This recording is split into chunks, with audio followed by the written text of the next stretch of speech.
Weak-looking characters, no doubt, have some of the best power-revealing moments. The slow but evident change in their enemy's demeanor as they realize that they messed up. Priceless.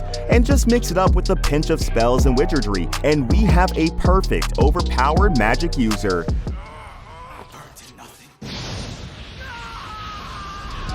Welcome back to Animeology. We know that you've seen countless protagonists with this trope, so today we've compiled some lesser-known main characters who pretend to be weak, but in reality are the strongest magic users. Number 8. Reiko. Herbivorous dragon gets unfairly villainized.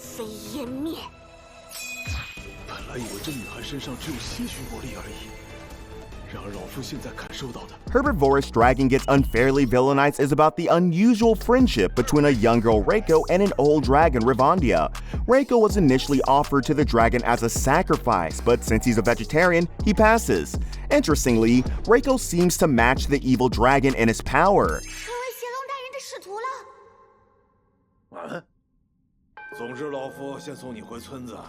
After exiting the cave where Rayogami slumbered, Reiko takes him to her village, where suddenly a vicious pack of wolves appear. Rayogami, with his huge stature, tries to intimidate the beast, but when that doesn't work, he's at his wit's end. But little did he know that his newfound disciple possessed magical capabilities beyond even the great wizards. Annoyed at the pack for threatening her master, Reiko sent atop Rayogami's head, dashing toward the wolves and ending them in a single precise slash.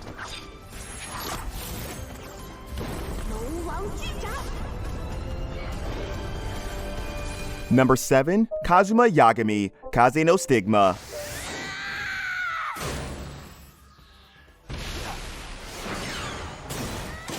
Kaze no Stigma follows the life of Kazuma Yagami as he takes on the arduous task of proving his family wrong.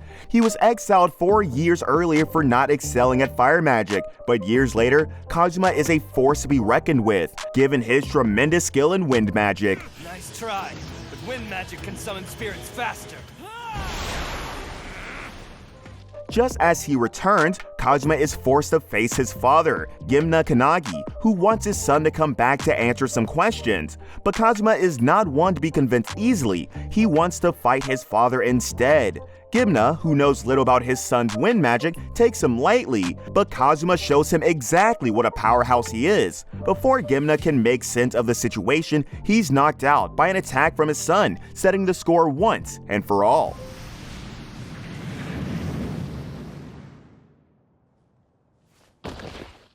Number 6. Rayogami, Code Breaker.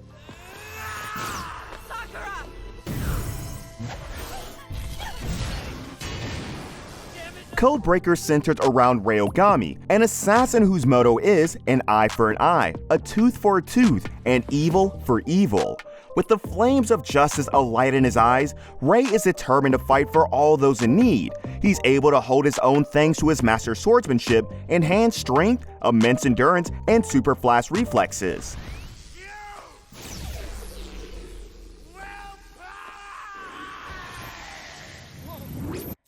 In his final battle with Hitomi, ex-Codebreaker 01, Ray is almost on the brink of defeat, but then the tides of battle shift as he unleashes his true powers, removing his thumb ring. With his blue flames unleashed, Ogami is able to absorb Hitomi's strongest electricity blast and deliver the ultimate defeat.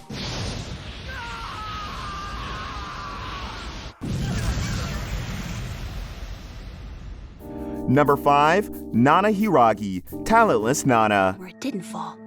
With Mokuo, he traveled to the moment before he punched his lackey, and then punched Mokuo instead. Simple. Talentless Nana follows the ups and downs of Nanao Nakajima's life. He's joined by Nana Hiragi, another talentless who's actually an assassin hired by the government to take out the talented. She may not have telepathy, but when it comes to battle, she's a complete powerhouse. Well, I guess I get that. I felt the same way. It was over there! That's where Nakajima was attacked by an enemy of humanity! Nana proves herself as a trained assassin when she manages to kill Yuhei Shibusawa, a talented with the ability to time travel. Under normal circumstances, Nana would not have been able to take him on, but she outsmarts him by sending him back in time to a frozen lake. And since he can't swim, it's an easy kill for the assassin. Yuhei never had a chance. I waited to make sure he was gone. Then I killed Nakajima.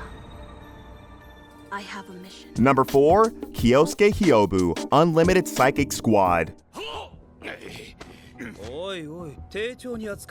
This show follows the adventures of Kiyosuke Hyobu, a highly skilled ESP user.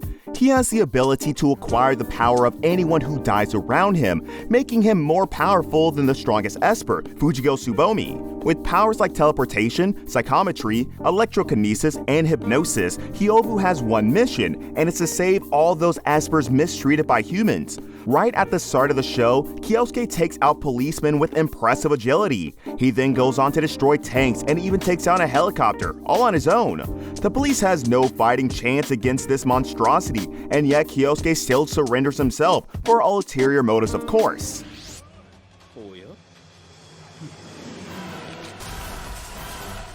Number 3. Shingo Ichinomiya, the 8th son. Are you kidding me?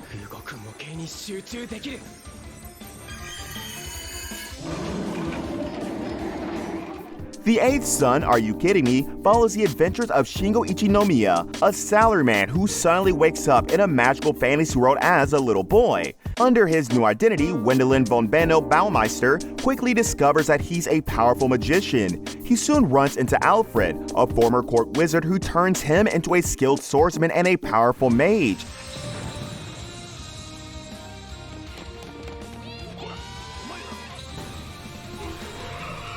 As a powerful magician, Well is on board the airship for his brother Eric's wedding in the kingdom's capital, Brontok. A retired 50-year-old adventurer has Well purged the undead bone dragon with holy magic. He manages to do it all on his own. Defeating the dragon earns Well an audience with the king, who rewards him with the twin dragon medal and the noble rank of baronet.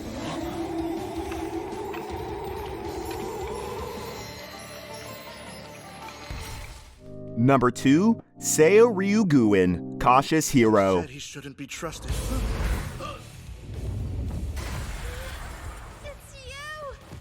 The Cautious Hero centers around the hero, Seiya Ryuguin, who's summoned by the goddess Restarte to help her save the video game-like world. However, Seiya is not your average hero. He's overly cautious, spending hours training, refusing to eat food from strangers, and overstocking supplies. Still, Seiya remains unmatched in battle. In his battle with War Master, Seiya takes off 40 braces, each of them heavy enough to shatter the floor of the cathedral when dropped. He also manages to go toe-to-toe with the War Master despite the gap in their powers. Seiya not only landed some hits, but was also able to stand on his own against War Master's blows that could reduce a section of the marble floor to dust. What the hell is he? He behaves like a warrior who's faced death time and time again. Number 1. Psyche, The Disastrous Life of Psyche K. Hotel, now calm down. Calm down! Are you out of your mind? The hotel we were staying in is gone, and I've got a pretty good feeling that you're behind this somehow! Oops, I had an accident. The Disastrous Life of Psyche K follows the life of a high school student, Kusuo Psyche, who has incredible psychic powers. Throughout the series, Psyche switches between one power and then another. From X-ray vision to telepathy, to electrokinesis to astral projection, he has it all. He has some ridiculous wearing antenna which prevents him from bringing on Armageddon itself. The problem isn't fixed, but...